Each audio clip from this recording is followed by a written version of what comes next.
Bien, antes de comenzar este estudio acerca de Pablo y sus doctrinas, las enseñanzas del apóstol, vamos a hacer una oración para que Él dirija todo lo que hoy día hagamos, que el Señor nos hable, que el Señor hoy día nos enseñe y que podamos estar dispuestos y ser unos buenos receptores de su palabra y enseñanza.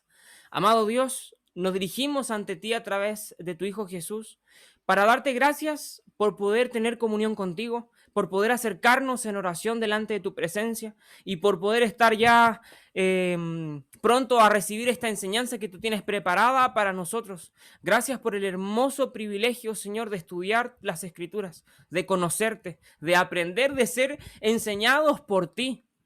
No hay ningún maestro, ningún profesor o nadie, Señor amado, que nos pueda dar lo que tú nos das, que nos pueda enseñar lo que tú nos enseñas. Eres tú, Espíritu Santo, que nos lleva a toda verdad y a toda justicia. Solo tú quien nos revelas el camino al Padre, Jesús. No hay nadie más que tú. Eres tú la verdad, eres tú el camino y la vida. Y te damos gracias por poder estar aquí ante tu presencia. Bendice este estudio, Señor, bendice nuestras vidas, las vidas de mis hermanos allí en donde quiera que estén, aquellos que verán este estudio, luego también bendigo sus vidas, Señor. Espíritu Santo, háblanos, enséñanos. Somos ovejas de tu prado y queremos oír la voz de nuestro pastor. Llévanos a delicados pastos en este estudio, Señor, y danos de beber de tu palabra, Señor. Danos de comer, Señor, de esta hermosa enseñanza que tienes preparado para nosotros. Reconforta nuestra alma, Señor amado. Vivifícanos, levántanos, restáuranos, fortalécenos, Señor, por medio de tu palabra. Gracias, Señor amado, quedamos ante tu presencia expectantes, atentos, Señor amado, y ya deseosos de escucharte. En el nombre de Jesús, amén. Bien, como decía, habíamos visto gran parte del ministerio de Pablo, su largo trayecto allí, bastante activo, ¿no es cierto? Vimos un poquito acerca del perfil de Pablo, pero si bien habíamos comentado que la historia de Pablo lo extraemos en su gran mayoría de Lucas, más que de sus cartas agregan harto a la historia, pero el grueso está en Lucas en el libro de Hechos. Pero el perfil de Pablo, un poco de quién es y cómo es, lo vemos a través de sus cartas. Vemos su intensidad, vemos su pasión, vemos su devoción, su autoridad, vemos su capacidad de liderazgo, vemos su devoción, vemos su celo, su santidad, vemos también su humildad, vemos su entrega, la abnegación que tiene Pablo, la rendición total que tiene hacia el Evangelio, hacia Jesús, la transformación, todo eso lo podemos extraer de sus cartas, pero principalmente sus enseñanzas. Las enseñanzas de Pablo, las revelaciones que recibió, lo que nosotros leemos en las cartas, es lo que ha moldeado todo lo que hoy día conocemos como doctrina cristiana. El grueso de la teología cristiana, de lo que usted y yo creemos, los fundamentos de la fe, son entregados o revelados a través de Pablo. Él fue el instrumento que ocupó Dios para poder entregar el grueso de lo que conocemos como doctrina. Es, es tremendo entender, porque si nosotros, usted no sé si lo ha hecho, si ha tenido la oportunidad, pero cuando se habla de teología hay miles y miles de libros, tratados y muchos artículos y gente ha escrito libros y libros de teología para entender las doctrinas. Y si nosotros nos ponemos a pensar, el 80% de todos esos escritos están basados en lo que escribió una sola persona, solo Pablo. Cientos de autores han escrito a lo largo de todo el tiempo acerca de lo que Pablo había escrito. Y es tremendo. ¿Cómo este hombre recibió tanto? Tratar de entender eso es impresionante. No, no, es imposible, imposible. Si creemos saber algo, de hecho, nos habla un poquito de la humildad. Pablo también era exactamente así. El que sabe algo, hágase como que no sepa. Y eso lo está diciendo un hombre tremendo, tremendo, que sabía un montón, un montón. Y ese es Pablo. Recibió revelaciones que no están escritas, que no se le permitieron describir. Oh, se cayó esto. Ahí sí. Y como decía, sus enseñanzas dadas por Dios, ¿no es cierto? Escritas a través de este personaje. Bueno, ya vimos el proceso, un poquito conversamos sobre el proceso de escritura de las cartas y cómo funcionaba, pero es Pablo el autor de estas cartas. Es él la mente detrás de esto, bajo la inspiración divina. Pero fueron sus enseñanzas, en gran medida, las que moldearon y moldean el pensamiento cristiano, la fe cristiana. Nuestros fundamentos se encuentran en las enseñanzas de Pablo. Alguien dirá ahí, chuta, pero ¿no es Jesús? Sí, es verdad, es Jesús la piedra angular de la iglesia y Pablo lo escribe. Pero, de hecho, también estaba ahí dicho, quien desarrolla las enseñanzas, quien profundiza son los apóstoles. Y eso es lo que tenemos en el grueso del Nuevo Testamento, con la gran autoría de Pablo, con las cartas que él escribió. Y toda su enseñanza, podemos encontrar distintas visiones acerca de cómo se estructura la enseñanza de Pablo, pero uno de sus puntos fuertes, o 3 puntos fuertes que tiene Pablo, sin duda es la justificación, que es una de las doctrinas básicas que presenta Pablo, no en una, sino en gran parte de sus cartas. Siendo Romanos, no sé si hemos conversado en algún momento sobre esto, pero Romanos es uno de los tratados de todos, es uno de los más densos, más complejos, más completos, más ricos y profundos en cuanto a doctrina y enseñanza. De hecho, es casi como un evangelio en miniatura y profundo, denso, conciso.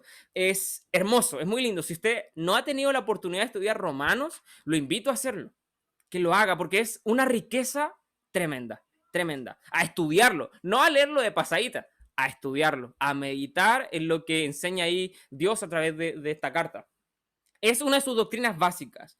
Luego, tenemos que gran parte del fundamento en cuanto a ética y al motor de esperanza que tiene el apóstol, que en varias de sus cartas está plasmada esta esperanza, es su carácter escatológico.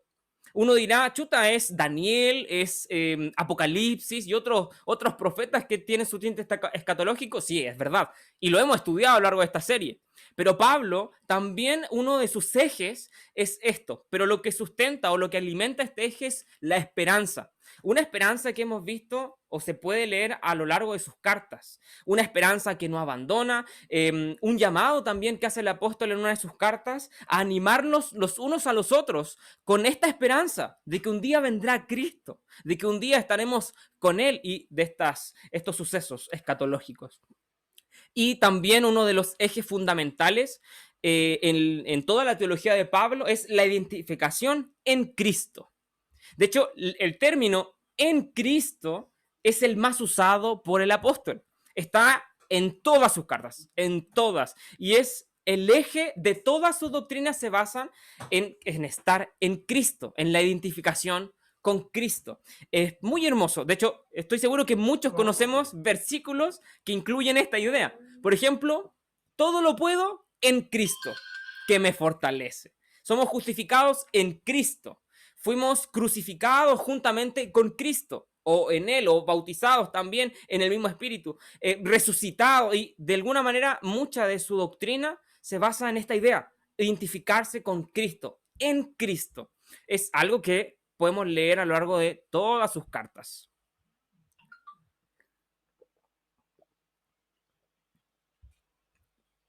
Como siempre, cualquier duda o comentario allí queda todo abierto. Pero si tenemos que resumir la enseñanza de Pablo en un eje central y único en el cual gire todo lo demás, sin duda esa es la doctrina de Dios. Esa es la médula de toda su enseñanza. Todo gira en torno a Dios, a sus atributos, a su persona y a su obra. ¿Sí? Todo gira alrededor de él. Por eso la doctrina de la justificación, lo escatológico y la identificación en Cristo es tan importante, porque gira alrededor de la persona de Dios. ¿Sí? Vamos a ir viendo un par de las doctrinas de Pablo, vamos a ir conversando un poquito sobre ellas. Esto, como le comento, está basado en lo que enseña el apóstol Pablo. Evidentemente, este es complementado con todo lo que dicen los demás discípulos, el Antiguo Testamento y, por supuesto, el propio Jesús, ¿sí? Vamos con la doctrina de Dios. Cuando Pablo habla de la doctrina de Dios, recordemos que Teología sistemática en Pablo, en estricto rigor, no la tenemos. Este es un compendio de toda la enseñanza del apóstol, de todas sus cartas, ¿sí? Y recordemos que esto, ¿por qué es importante entenderlo? Porque cuando hablamos de las cartas de Pablo, se entiende de que era una conversación con alguien sobre temas particulares en algunos casos, sobre temas muy íntimos en algunos otros. Y algunos, por ejemplo, Romanos, dirigida a una congregación que él todavía no conocía. Entonces, otras con congregaciones que tenía mucha confianza. Entonces, es eso, es una conversación, son cartas dirigidas, no son tratados directamente teológicos que quedaron plasmados a la posteridad. Son conversaciones, respuestas a algunos. Por ejemplo, Corintios es un juego de preguntas y respuestas que va entre carta y carta.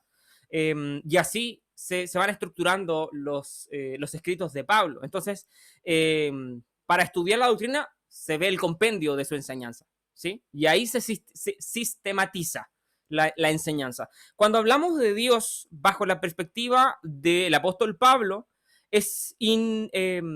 debemos entender distintos conceptos que el apóstol ocupa para entender la obra de Dios en el creyente, en el mundo, en la iglesia. Y allí nos nacen conceptos como predestinación, escoger, llamar, propósito o la voluntad, que exalta todo esto, la soberanía de Dios. Pablo habla mucho sobre la soberanía de Dios en distintas de sus cartas, en distintas porciones de ellas.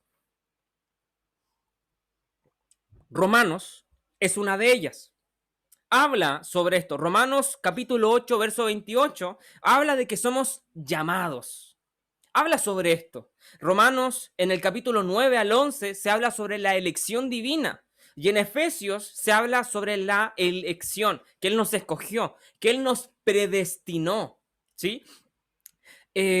Solo allí voy a dar un pequeño spoiler de lo que vamos a ver los próximos meses que siguen, pero esté atento a lo que se viene, porque se viene algo muy bueno, muy bueno. Van a haber estudios, vamos a hacer un receso, voy a ocupar este paréntesis para dar el aviso, vamos a hacer un receso en febrero para volver en marzo ya con las pilas recargadas y ahí estamos viendo un temario bastante bueno.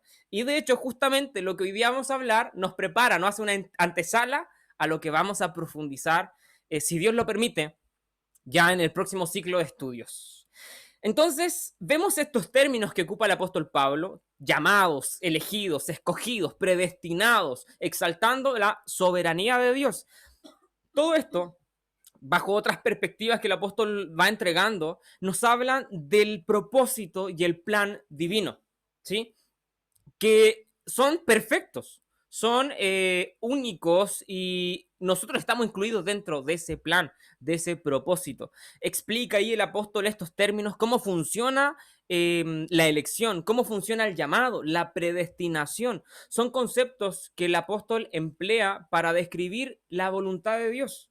¿Cómo Él nos escoge? Y aquí se van conectando las doctrinas. La elección es en Cristo, dice el apóstol. En Cristo, elegidos en Cristo, ¿no es cierto? Predestinados antes de la fundación del mundo. Fíjese la profundidad de lo que Pablo está diciendo. Usted y yo fuimos escogidos por Dios en Cristo. Esto significa que los escogidos son aquellos que permanecen unidos a Jesús. De eso se habla cuando somos elegidos en Cristo o escogidos en Cristo. Que aquellos que han rendido su vida a Cristo, aquellos que han aceptado su llamado y le siguen, son estos escogidos y permanecen en Cristo, que le obedecen y que le buscan. Eso es estar en Cristo, buscar a Dios, buscar la santidad y obedecerle en amor. Eso es, en pocas palabras, estar en Cristo. Y Pablo dice que usted y yo fuimos elegidos, predestinados, antes de la fundación del mundo. Si nosotros nos detenemos solo aquí, tenemos una profundidad muy grande. Porque eso significa que usted y yo no nacimos por azar. Ni siquiera fue voluntad de nuestros padres directamente el que naciéramos. Dios ya lo tenía previsto desde antes. Ahí hay otros términos que se ocupan entre medio y que también van profundizando y enriqueciendo el atributo de la soberanía de Dios, ¿sí? Y también el apóstol sobre esto, hay un versículo que me gusta harto y sé que ahí también a alguien le agrada mucho. El apóstol dice que sobre esta soberanía, este plan, Dios será fiel en completarlo. Si lo comenzó, lo completará. ¿Sí? Y eso es hermoso. Porque eso significa que descansamos en su mano, en una voluntad perfecta, que es la de Dios, que siempre busca nuestro beneficio. ¿Sí?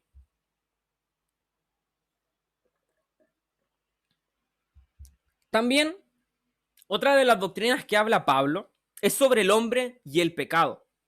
Romanos habla mucho sobre esto y lo explica de una manera bastante. Es muy sabio Dios. Porque hay una riqueza y una profundidad en este relato, en toda esta enseñanza del hombre y el pecado, el antiguo Adán y el nuevo Adán, el pecado, cómo fue traspasado, que todos hemos pecado, la condición del hombre. Son un par de capítulos, es un libro, es Romanos, pero es tan claro, es tan profundo, es tan completo, como decía hace un momento. Romanos es un librazo, es tremendo, muy tremendo. Entonces, Romanos, como decía, habla sobre esto e inicia sus primeros capítulos hablando justamente sobre el hombre y la culpabilidad del hombre.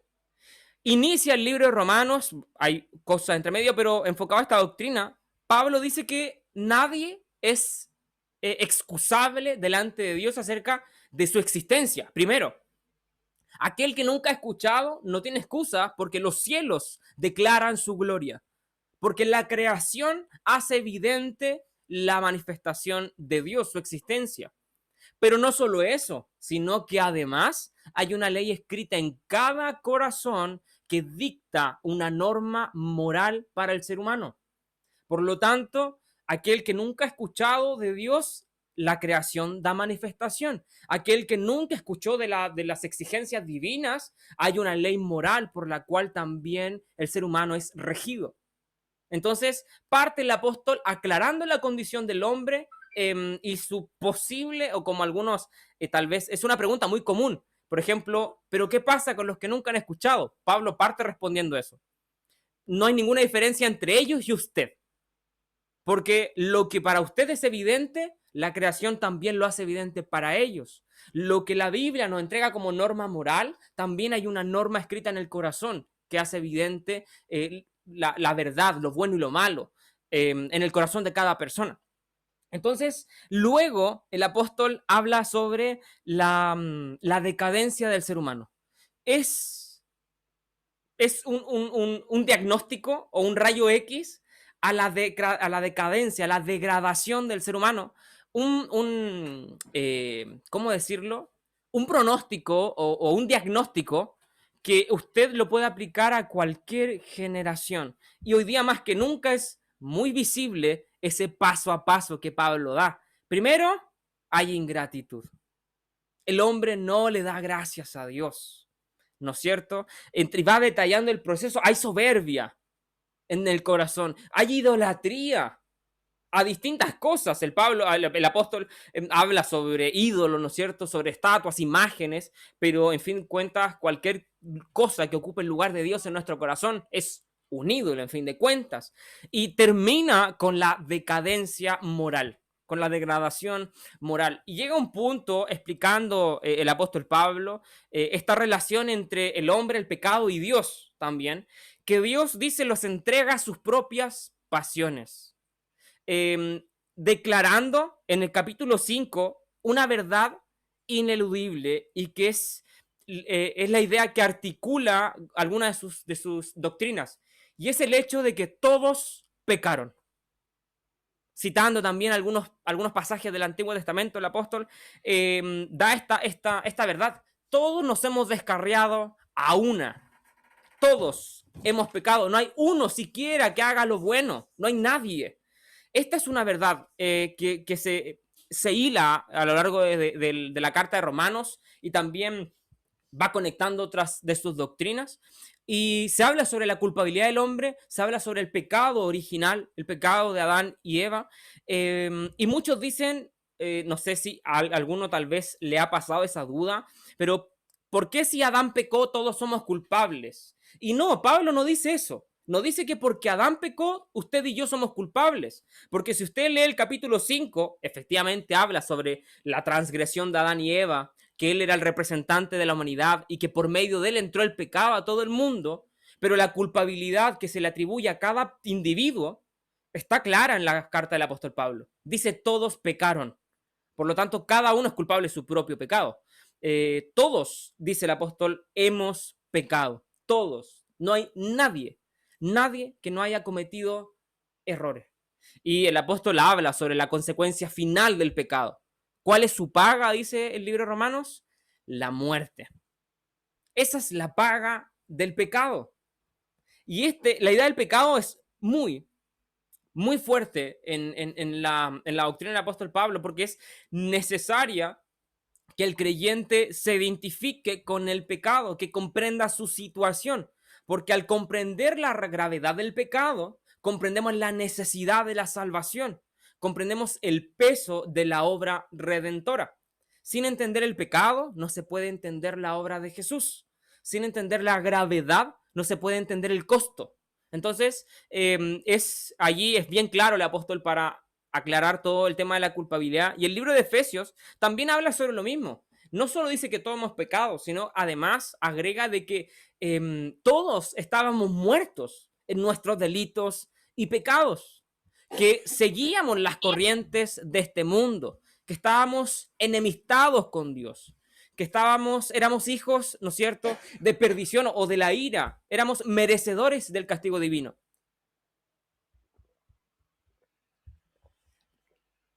Entonces, el apóstol entrega esta enseñanza y nos aclara esta doctrina acerca del hombre y del pecado, de la culpabilidad, y prepara la antesala para poder introducir, ¿no es cierto?, la solución a esto.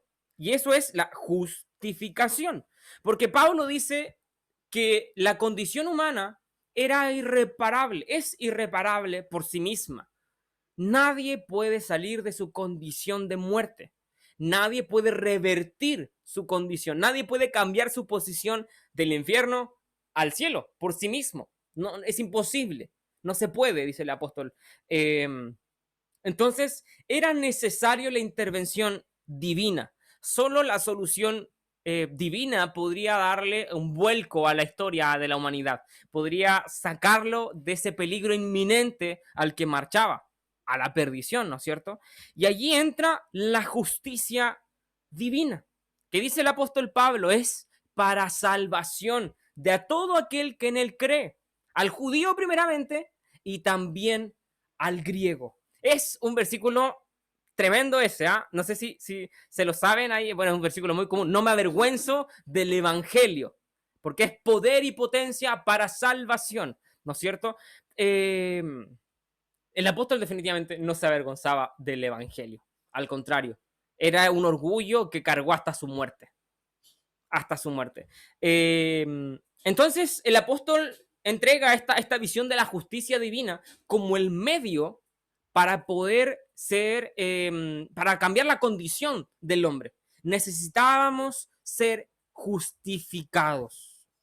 Era necesario. ¿Qué significa necesitar ser justificado? De una manera muy burda, un ejemplo muy común y burdo. Si un alumno falta al colegio, esa falta tiene que ser justificada. Tiene que haber algo que diga, sí, está correcto que él haya faltado por este motivo. Entonces, no se le cobra esa falta o no tiene ninguna infracción.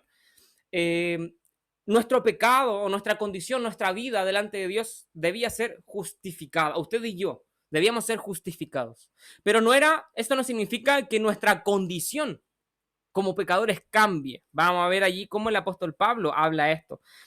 Es la base de la justificación, la muerte y la resurrección de Jesús. No se trata de algo que usted y yo podamos hacer. Por eso era necesario un plan divino y no humano, una solución de Dios, sino nuestra, algo que Dios hiciera por nosotros y no nosotros por nosotros mismos. Entonces, la justificación de Dios se basa en la obra de Jesús, en su muerte y en su resurrección. La Biblia dice que por su muerte fuimos justificados. Y somos justificados en Él, pero no por obras. Esto es por fe. Justificados pues por la fe, dice el apóstol en Romanos. Y esta justificación que viene por la fe nos da paz con Dios. Paz. No sé si ha leído ese versículo, Romanos 5. ¿Por qué dice la Biblia paz? No se trata de una condición o de un estado de ánimo, esa paz de que cuando uno está tranquilo, sin problemas, no es esa paz. La paz de la cual habla el apóstol, que viene mediante la justificación recibida por la fe, es la paz que se produce cuando dos enemigos ya no están en guerra. Esa es la paz de la cual habla Pablo. Usted dirá, chuta, ¿por qué dice Pablo que tenemos esa paz ahora con Dios? Porque éramos enemigos, dijo Pablo, enemigos de Dios por nuestro pecado y rebeldía, por haber desechado a Dios, por no haber seguido su voluntad. Pero ahora que hemos, por la fe, aceptado el sacrificio de Jesús, aceptado su obra redentora, somos justificados. Eso quiere decir que por la obra de Jesús, Dios nos considera justos. No somos justos, nos considera justos, porque es una vestidura. Es similar a esa imagen. Jesús nos viste con su justicia. Es muy hermosa la imagen cuando se habla de que el justo se hizo pecado por nosotros. El que no conoció pecado se hizo pecado para que nosotros pudiésemos tomar su justicia. Esto quiere decir en pocas palabras es que Dios, Jesús, se sacó su justicia y nos vistió con ella. Por dentro seguimos igual. El cambio interior es otro paso, pero la justificación se trata de un cambio exterior, cómo Dios nos ve. Y es un término legal. Habla de imputar justicia. Es un término que significa otorgar, entregar, ¿sí? Eso es imputar en pocas palabras. Y la Biblia dice que Dios nos entregó su justicia, la justicia de Jesús. No es nuestra justicia. No son sus obras ni mis obras las que me declaran justo delante de Dios. Es la obra de Jesús. Nada más que su obra. ¿Sí?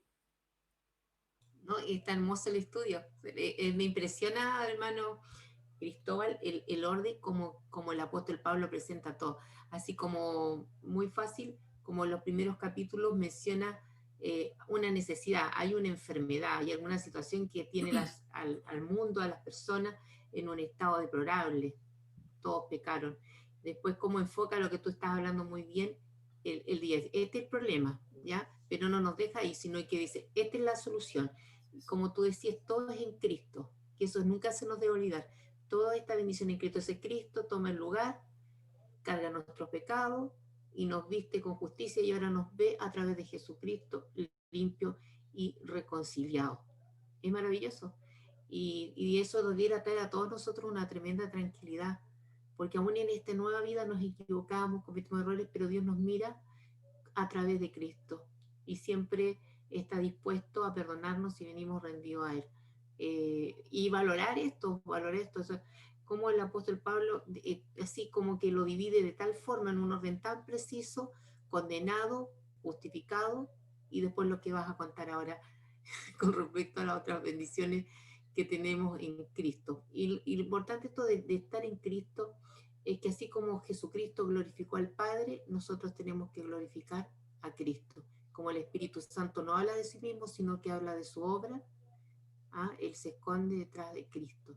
Nosotros tenemos que andar en Cristo por Cristo y vivir en Cristo, aunque parezca redundante, pero no se nos debe olvidar esos aspectos tan importantes de nuestra vida nueva que llevamos en Cristo Jesús, y que el gozo no se pierda, sino que podamos gozarnos en esa obra maravillosa de Cristo en la cruz.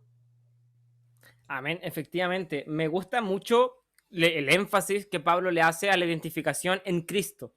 Y para mí, esta visión, la profundidad de la identificación en Cristo, no es propio de Pablo, no. De hecho, Jesús mismo lo dijo. Yo soy la vid, vosotros sois los pámpanos. Fuera de mí, o apartado de mí, nada podéis hacer. Allí está la base de la identificación con Cristo. Si no estamos unidos a Él, y cuando se habla unido, no es solo tener una fe en Jesús, no es solo eso, es más que eso, es una búsqueda constante, una consagración en santidad, una adoración genuina, real y una obediencia en amor. De esa manera yo vivo en Cristo, yo estoy en Cristo y por lo tanto, si vivo así, todas las bendiciones que son en Cristo son suyas, son mías. Me puedo identificar con ellas porque estoy en Cristo. Yo no puedo decir todo lo puedo en Cristo que me fortalece si no lo busco, si no tengo comunión con Él, si vivo en pecado, porque la bendición es solo para aquellos que están en Cristo. Así es, no hay medias tintas en esto. De hecho, el propio Jesús lo dijo. O el que es conmigo está conmigo o no. O el que conmigo recoge o el que sin mí desparrama. No hay un punto intermedio. O somos o no somos, como se dice por allí. Entonces, como le decía, la justificación tiene un término legal. Es un término legal que significa que Dios nos declara justo. Nos imputa la justicia de Jesús a nosotros. Nos entrega la de Jesús a nosotros. Nos viste con ella. Como le decía, es un cambio externo y es mediante la fe. Ahora, ¿cómo funciona la justificación? Y esto, aquí entra la importancia de la obra redentora de Jesús.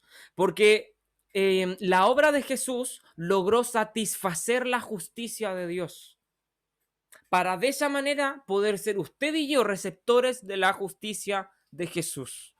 Porque el pecado debía pagarse. No era una deuda que pasaba por alto, que se borraba. No, el pecado de usted y mío tenía que ser pagado. Jesús lo pagó en la cruz y ese precio fue su muerte. De esa manera logró satisfacer la justicia de Dios, de manera que hoy día podemos en Cristo ser declarados justos. Es hermoso, es hermoso. Imagínese que usted está en un juicio y es culpable de todos los cargos es culpable. No hay manera de sacárselo. Usted va a ir a la cárcel a una condena perpetua. El juez está a punto de golpear con el martillo, ¿no es cierto?, allí para declarar su sentencia y alguien dice, "Apa, no, yo quiero tomar su lugar. Yo soy inocente, pero quiero cargar su culpabilidad y que mi inocencia se la entreguen a él para que quede libre". Imagínese. Eso fue lo que sucedió en pocas palabras o alegorizando un poquito la circunstancia. Éramos culpables, a punto de ser declarados, ¿no es cierto?, culpables para ser condenados, pero Jesús tomó nuestro lugar y nos dio su libertad. Es tremendo, ¿no es cierto? Otra de las doctrinas que expone Pablo, como ya lo conversábamos ampliamente, es la identificación en Cristo y la santificación. Y esto lo expone de distintas maneras el apóstol. Primero, evidentemente, la unión del creyente con Cristo es vital. No se puede vivir para Dios si no estamos en Cristo. No se puede llevar una vida cristiana lejos de Cristo. No se puede ser cristiano si no estamos en Cristo. No tiene lógica. Y el apóstol, como decía, ocupa constantemente esta frase en Cristo o en Él para revelar la importancia de esta verdad. Debemos identificarnos con Cristo. Y como decía, no nos identificamos al decir yo soy cristiano o sí, yo creo en Dios. No es ese tipo de identificación. No es cuando hacen la encuesta y uno pone sí soy creyente evangélico o lo que sea. No es ese tipo de identificación. Es cuando yo llevo una vida de búsqueda. Cuando yo realmente vivo para Cristo. Vamos a verlo más adelante que realmente podemos ver que el apóstol se identificaba con Cristo cuando él dice una de sus máximas frases, ya no vivo yo, ahora vive Cristo en mí. No sé cuántos, el otro día veía una predicación de un pastor que hablaba sobre este versículo, que todos decimos ese versículo, todos como, ya no vivo yo, Cristo vive en mí, y lo repetimos y lo repetimos, pero ¿cuántos repiten lo que dice, lo otro? Estoy crucificado.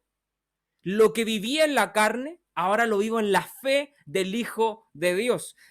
Eso también hay que hacerlo, eso hay que vivirlo, ¿no es cierto? Y a eso se refiere el identificarse con Cristo, que ahora vivimos para Él. Ahora nuestra vida le pertenece, llevando todas las áreas de nuestra vida a los pies de Jesús. Y el centro de nuestra vida ya no somos ni usted ni yo, es Jesús. Él es el centro. Nuestra vida ahora tiene una visión cristocéntrica. Jesús en el centro y todo lo demás gira a su alrededor, de acuerdo a su voluntad, de acuerdo a su palabra, ¿no es cierto? Buscando su guía, su dirección, en obediencia, en amor. Entonces, esa es la manera en la que nosotros podemos definir una vida en Cristo, ¿no es cierto? ¿Y cómo se realiza esta unión con Jesús, como dice Pablo, que debemos vivir unidos con Jesús? Hay muchas maneras, pero el apóstol dice que el bautismo del Espíritu Santo. Fuimos bautizados por un mismo espíritu, dice el apóstol, y unidos también por él. De manera que, y aquí nos adelantamos un poquito al siguiente punto, ya vamos a profundizar en él, no solo somos unidos a Jesús, sino al resto de los creyentes. Todos estamos unidos bajo el Espíritu Santo, lo que permite que Jesús y yo estemos conectados es la presencia del Espíritu Santo en nosotros. Pues ahora Él vive en el corazón de cada uno de nosotros. Entonces, de esta manera, nosotros nos unimos a Jesús. Cuando somos bautizados por Él, cuando nos transformamos en templos y morada del Espíritu Santo. De esa manera estamos unidos a Jesús, ¿no es cierto? Ahora, también nos identificamos en su muerte y en su resurrección. De manera que Jesús murió, dice el apóstol Pablo, pero nosotros también fuimos muertos juntamente con Él, crucificados juntamente con Él. Y si Él resucitó, también nosotros resucitaremos en algún momento, dice el apóstol. Y es tremendo porque, ¿se acuerda que hablaba un poquito sobre esta esperanza escatológica que tenía el apóstol? Ya, aquí ya se ve un poco sobre eso. Cuando él habla de que también seremos resucitados en algún momento. Tesalonicenses también habla sobre ese acontecimiento. Y esa unión, como decía al principio de este punto, se vive de tal manera que ya mi vida no es relevante, pues ya no me pertenece. Ahora vive Cristo en mí. Cuando realmente Cristo mora en nuestros corazones, vive en nosotros, Él tiene el control. Allí nosotros podemos decir con autoridad, con total seguridad, estamos en Cristo. Estamos en Cristo. ¿Sí? Pablo habla del viejo hombre y el nuevo hombre también, que es el resultado de esta transformación, de haber pasado de una vida solos, ahora vivir para Cristo. El viejo hombre era aquel que vivía lejos de Jesús. El nuevo hombre es aquel que vive en Cristo, vivificado por el poder del Espíritu, que ha nacido de nuevo. Es parte también de este proceso que habla Pablo. Y como decíamos anteriormente, la justificación es un proceso externo, ¿no es cierto? Pero cuando el Espíritu Santo hace la obra en nosotros, mora en nosotros, todo esto pasa. Cuando usted acepta a Cristo de todo su corazón, se entrega a Él, usted es justificado. Usted es templo del Espíritu Santo. Es adoptado, pero también es regenerado. Eso quiere decir que su vieja naturaleza ya no está ahí sola gobernando, sino que nace una nueva naturaleza. Ahora usted es un hombre espiritual, una persona que ha nacido de nuevo, libre del pecado, apta para poder vivir, ¿no es cierto?, de acuerdo a lo que Dios nos pide, con la ayuda y el favor del Espíritu Santo. Entonces, ese es el nuevo hombre, aquel que ha dejado su vida pasada para rendirse a Cristo, que ya no vive de acuerdo a la carne, sino que ahora vive de acuerdo a la fe en el Hijo de Dios. Ahora ha entregado y crucificado sus pasiones juntamente con Cristo y ya no produce obras de la carne, sino al contrario, como dice Gálatas, frutos del Espíritu. Ya no combate con sus fuerzas, sino como dice Efesios, con la armadura de Dios. Ya ha entregado todo a Él, ya no se deja engañar, sino que ahora es un hombre espiritual y discierne lo espiritual. El Evangelio ya no es locura, sino que es poder y salvación. Ese es el nuevo hombre, la nueva persona que nace, ¿no es cierto? Entonces, estas nuevas virtudes que ahora el creyente está capacitado para poder vivir en base al amor, a la misericordia, con los frutos del Espíritu Santo, el gozo, la templanza, la mansedumbre, ¿no es cierto? Dejando lo carnal, llevando una vida espiritual, frutos, madurando y por sobre todo, recibiendo y viviendo la salvación, cumpliendo bajo la ayuda del Espíritu Santo las normas divinas, las exigencias, porque tampoco son nuestras obras, sino son las que Él preparó de antemano para que pudiésemos andar y somos capacitados para cumplirla por el Espíritu Santo, que nos lleva a toda verdad y a toda justicia, como dice el Evangelio. Todo esto es profundo, pero como decía hace un momento, todo esto es un spoiler de lo que vamos a estudiar en algún momento más adelante, si Dios lo permite. Va a ser tremendo, así que vaya cargando sus pilas para el próximo ciclo de estudio, porque de verdad va a estar muy hermoso, va a estar muy hermoso. Es por gracia, es por fe. Yo no recibo el Espíritu Santo por algo que haya hecho. No es un ticket que me haya ganado. No es algo que yo logré. Es gracia y favor divino que solo se acepta y se recibe por fe. Una fe genuina, una fe que se rinda a los pies de Cristo, una fe que me lleva al arrepentimiento real. Esa es la manera en la que recibimos estas tremendas bendiciones, tremendas bendiciones. Y bueno, ya lo conversábamos, el Espíritu Santo mora en cada uno de nosotros. Sin el Espíritu Santo nada de esto es posible. Nada de esto es posible, ¿sí? Ahora, como decía hace un momento, y aquí pasamos al siguiente punto, por medio del Espíritu no solo somos unidos a Cristo, sino también a todo el resto de creyentes que han rendido sus vidas a Dios. Y esto también es tremendo. El apóstol Pablo tenía una visión que no se ve actualmente, no se ve. Imagínense que él tuvo, no sé si llamarlo atrevimiento, no sé cómo llamarlo, pero él escribió una carta a una iglesia que no conocía, a una iglesia que no había visto, a la iglesia de Roma. Y escribió la tremenda carta. Es una carta que ya hemos conversado a lo largo de este estudio, poderosísima, profunda, ¿no es cierto? Y él la escribió con toda la autoridad a la iglesia de Roma, ¿no es cierto? No sé si alguien de acá se atrevería a llegar y a escribir una carta a una iglesia que no conoce y mandarla. Así como ahí la mando nomás para que a ver qué pasa. No se ve eso actualmente. Cada iglesia por lo general funciona sola. Cada vez se ve menos interacción en iglesias. Algunas son muy reservadas para poder compartir con otras. Pero cuando nosotros nos vamos a la Biblia, somos un cuerpo. La iglesia que está acá cerca de mi casa con la iglesia que está en otra región, en otro país, somos todos un cuerpo. Aquellos que ya no están también, somos un cuerpo.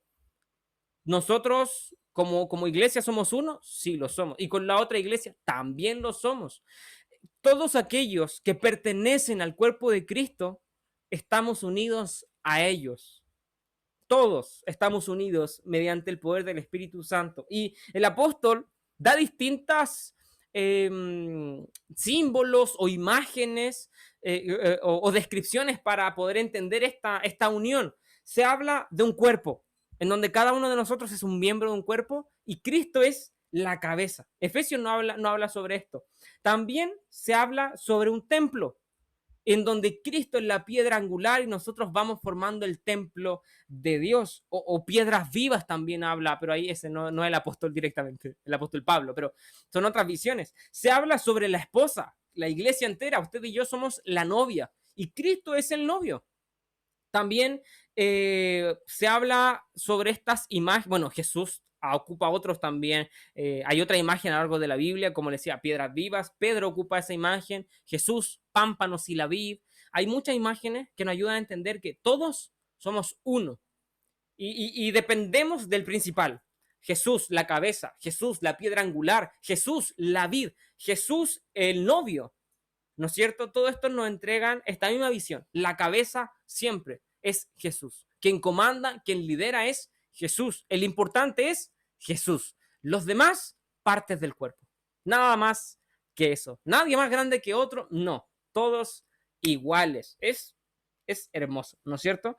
También Pablo, con respecto a la iglesia, habla en distintas oportunidades sobre los dones y sobre los ministerios y aclara que todos estos tienen un solo fin, la edificación de la iglesia. Dios dota a sus hijos de herramientas, de habilidades, de capacidades, de propósitos, ministerios, dones, todo para poder conformar, ¿no es cierto?, el cuerpo. Cuando la iglesia, hablo en el conjunto, la iglesia ocupa los dones, ocupa los ministerios para la exaltación de Cristo, para la edificación de la iglesia.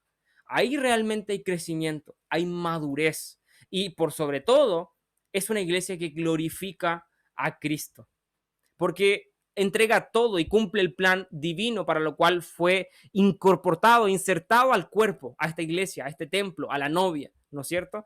Entonces vemos allí la importancia que Pablo le da a la unidad. Y es tremendo porque no sé si hemos conversado en la instancia de estudios o en otra instancia, una vez hablamos sobre la unidad. Y es muy común el dicho, ¿no es cierto? Que en la unidad está la fuerza, o este típico dicho que el pueblo unido jamás será vencido. Pero cuando nos vamos a la Biblia nos encontramos que no es tan así, ¿eh? No es tan así. No es la unidad en sí misma la que da fuerza. La Torre de Babel un reflejo vivo de esto. ¿Había unidad en la Torre de Babel? Sin duda, estaban todos en la misma. ¿Hubo fuerza, poder o algo allí? No, confusión, división. ¿Por qué? Porque cuando la iglesia no solo necesita estar unida, cuando la iglesia está unida y entregada, rendida a Cristo, allí está el crecimiento, allí está la fuerza. Cuando la iglesia en unión glorifica a Dios mediante la obediencia, el amor y todo lo que la Biblia nos enseña, allí hay crecimiento, allí hay bendición, allí hay poder. Allí se manifiesta Dios y allí realmente se glorifica al Padre, ¿no es cierto? Bien, y por último, también hemos hablado un poquito sobre esto, la esperanza. La esperanza. El apóstol habla mucho sobre distintos conceptos sobre la esperanza. Y primero que nada, la Biblia, de mano del apóstol Pablo, nos presenta al Espíritu Santo como una de las más grandes esperanzas que el creyente puede tener. Como la más grande. ¿Por qué?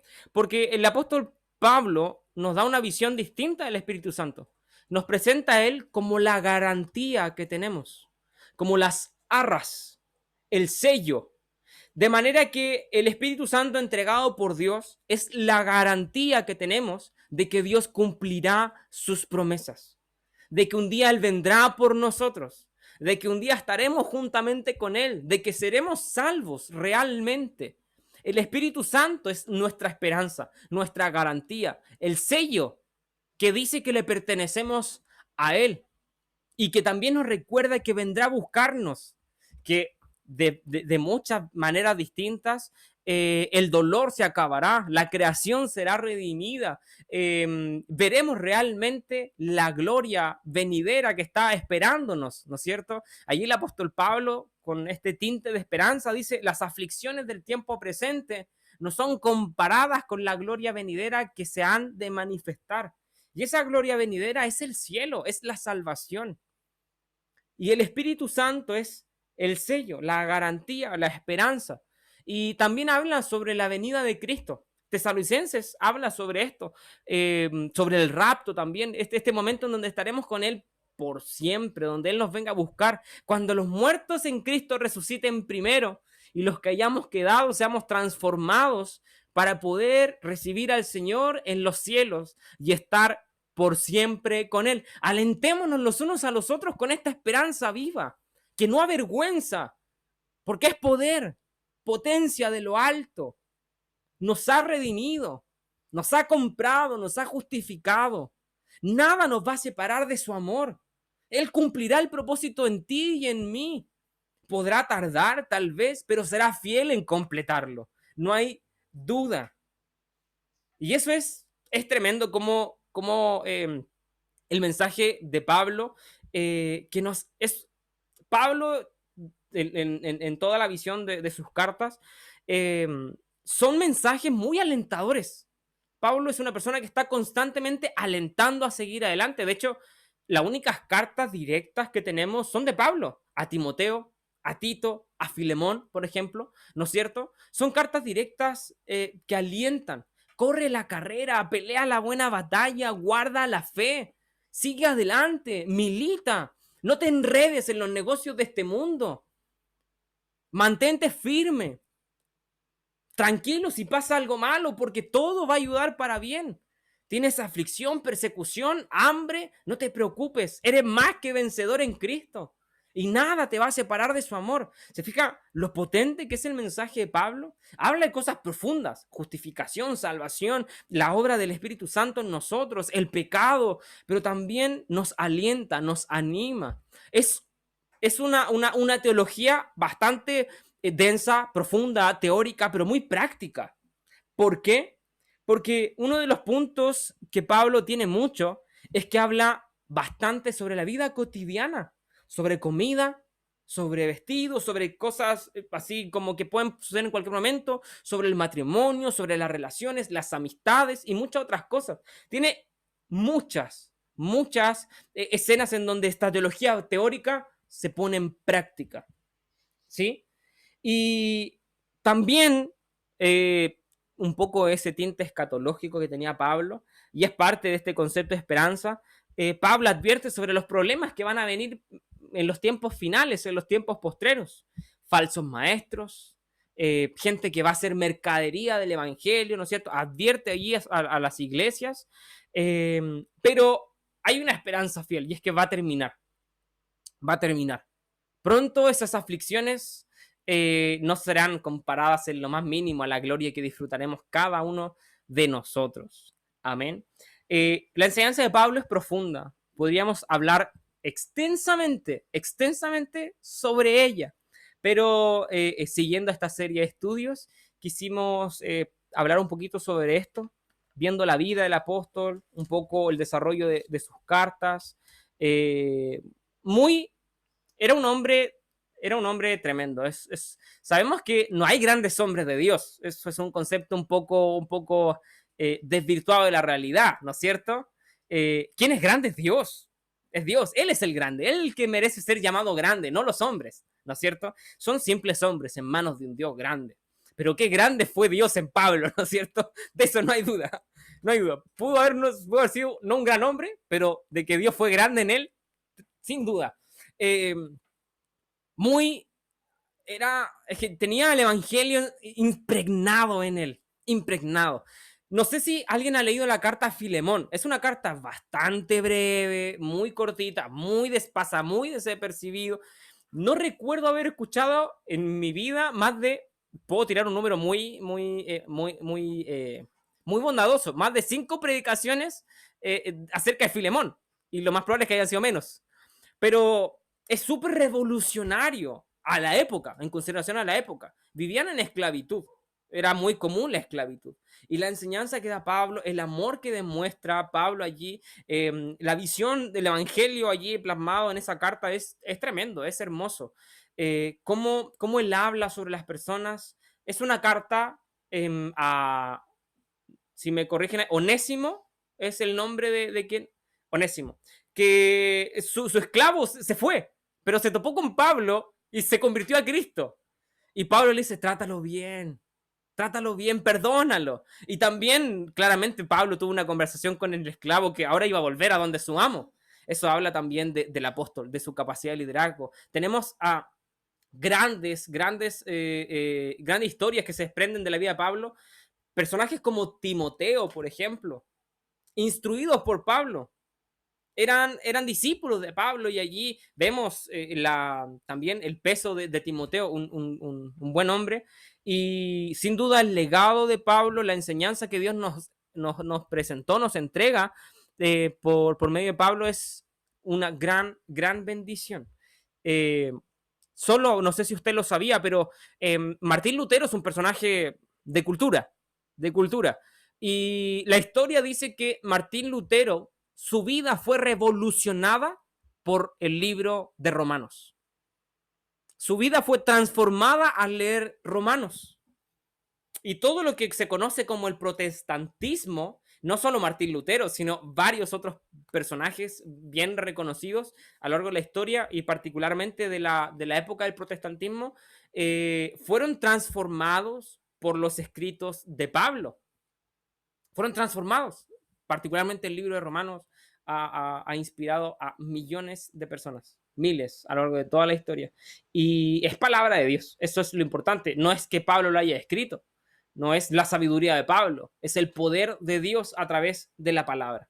Amén. Así que, bien, así concluiríamos el estudio de hoy. No sé si alguien quiere agregar o comentar algo. ¿No? Fue un estudio. Tratamos, no, si bien, como decía, podemos profundizar mucho en cada uno de estos puntos y más todavía, pero la estructura de este estudio evidentemente no nos permite, pero vuelvo a hacer el comentario. Vaya preparándose para el próximo ciclo de estudios que va a estar muy bueno, muy bueno. Así que Dios les bendiga mucho, sean muy bendecidos todos. El próximo miércoles tenemos el último estudio de esta serie que ya lleva casi 2 años o más dándole, viendo todos los personajes del Antiguo, los más importantes del Antiguo Testamento y Nuevo Testamento, viendo desde una perspectiva diferente las Escrituras. Así que Dios ha sido muy bueno, muy bueno. Mañana, jueves, no, mañana no hay nada, no hay nada. Domingo tenemos nuestro culto general a las 6 de la tarde y también vayan allí preparándose, anotándose o enviando sus peticiones porque la última semana de este mes, sábado y domingo, 30 y 31, si mal no me equivoco, estoy viendo ahí en el calendario, tenemos nuestra cadena de oración para que vaya ahí preparándose. 30-31, sí. Vaya ahí, si tiene algún horario, vaya ahí anotándose o compartiendo peticiones, invitando para que como mes a mes vayamos perseverando en la oración. Sabemos que es una herramienta poderosísima y es nuestra responsabilidad orar los unos por los otros, intercediendo. Así que Dios les bendiga mucho. Vamos a despedirnos con la bendición y vamos a pedirle a nuestra pastora ahí, aprovechando que está, que nos despida con la bendición. Bendecido, hermano, hermoso estudio del libro de Pablo. Así que estamos en Cristo, vivamos para Cristo, porque vivir, dice, si vivimos para Él vivimos, si morimos para Él morimos, sea que vivamos o que moramos, somos del Señor. Amén. Padre eterno, te damos gracias, Señor, por este estudio, por nuestro hermano Cristóbal, que ha entregado esta enseñanza, que va a ser de edificación a muchos hogares, porque este estudio está grabado y muchas familias y muchas personas lo van a escuchar, así que les bendecimos también, les bendecimos ahí donde estén, en sus hogares, en lugares quizás de recreación, donde esté, Señor, usted sea bendiciendo sus vidas. Gracias, Señor, porque en Cristo hemos sido muy bendecidos, Señor, porque vivir y tener a Cristo en nuestro corazón ha cambiado, ha empezado un cambio en nuestros corazones, has transformado muchas cosas y sanado muchas heridas que se traían, Padre amado. Yo sé que tú concretarás tu obra. Sigue bendiciendo esta serie de estudios, Señor. Ya pronto viene un receso, pero es bueno para descansar y a retomar fuerzas para el año ya en marzo, cuando retomemos todas las actividades.